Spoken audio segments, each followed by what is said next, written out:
This is Mrs. Schroeder. We're going to cover empirical formulas from percent composition in Chapter 7, Section 3.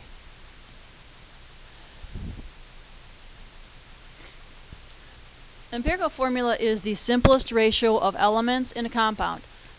What's key to understand is that this may not always be the actual formula for the compound. It's just simplifying it. Just like in math, if you have something like 3/6, you simplify it to 1/2. It's just a simplified form of it. We do the same thing with the empirical formula.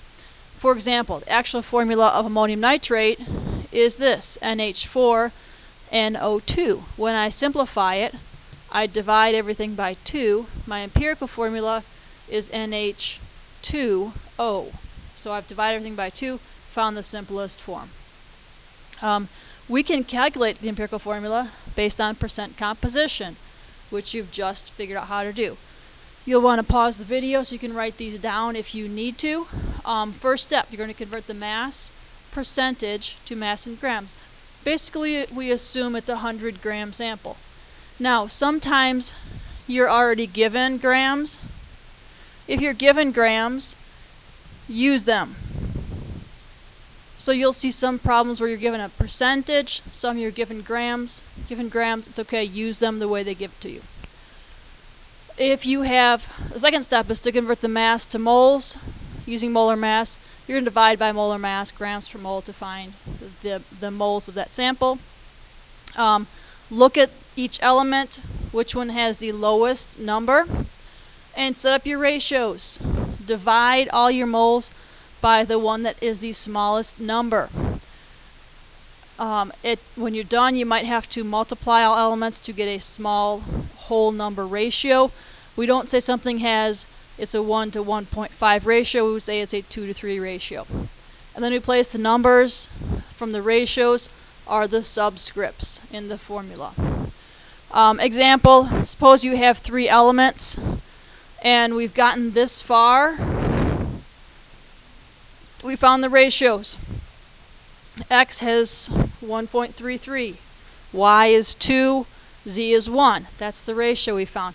Again, we don't say it's X to the 1.33. We want to find a better ratio.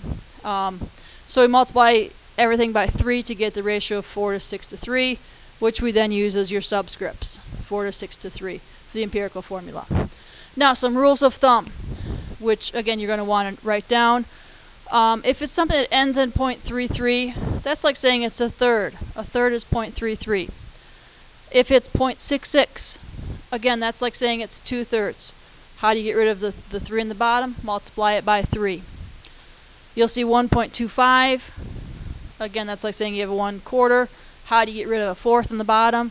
You multiply it by 4. 1.75 is 3/4. Multiply it by 4 to get rid of the number on the bottom. You may also find, what I put down was the 1/8. If it's 1.125, multiply, that's like saying you have 1/8. You may have to do that times 8 to get rid of it. If you're less than 0.1 off, you're going to round to your whole number. And if you're greater than 0.9, again, you're going to round to the whole number. And I'll show you an example of that. If I have a chemical analysis of my liquid, I find that I have 60% carbon, 13.4% hydrogen, and 26.6% oxygen by mass. I want to find the empirical formula. First step I do, turn them all into grams. Basically, you notice it's the same number. I've just assumed 100 grams, which gives me my percentage turned into grams.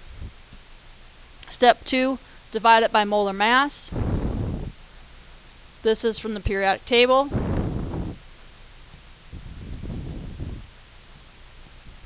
For each individual element.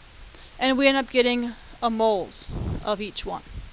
Step 3, I turn it into, or I look for which one has the lowest, and I see that, oh, oxygen has the lowest, 1.66. It's lower than the others. Step 4, I'm going to divide to find a ratio. So carbon is 5 divided by 1.6, I get 3.01 moles of carbon for every oxygen. Hydrogen is 8 moles of hydrogen for every mole of oxygen. Then oxygen divided by itself is a 1. So my ratios then, my 3 turns into 3 here. My 8 becomes my 8 there, and my 1 is the subscript for oxygen. Again, if it's a 1, you don't show it. If it was a 0, oxygen wouldn't even be there. So that would be how I would do it. Another example we're going to try together here is analysis of a substance from a battery finds that you have 69.6% manganese and 30.4% oxygen, and I want to figure out what the empirical formula is for it. So first step I'm going to do, assume 100 grams, which gives me my manganese of 69.6 grams, and oxygen is 30.4 grams. Next step is look up on the periodic table what the molar mass is. Manganese is 54.938 grams per mole. Divide those and I get 1.267 moles of manganese. Oxygen is 15.999. When I divide that, I get 1.90 moles of oxygen. I look at it and say, which is my smaller number? And I notice that this one right here is my smaller number, manganese. So I divide each one by the smaller number. And I get 1 to 1.5. Now I can't say that I have manganese 1, oxygen 1.5. It doesn't work that way. Instead, what I have to do is figure out a multiplier which will get rid of the decimal. 1.5, it's like saying I have 1/2. So if I multiply it by 2, I get the number 3. Whatever you do to one, you have to do to both of them.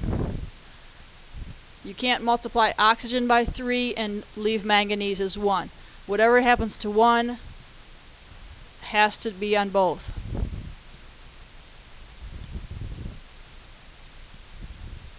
So my final formula would be manganese 2, oxygen 3, Mn2O3.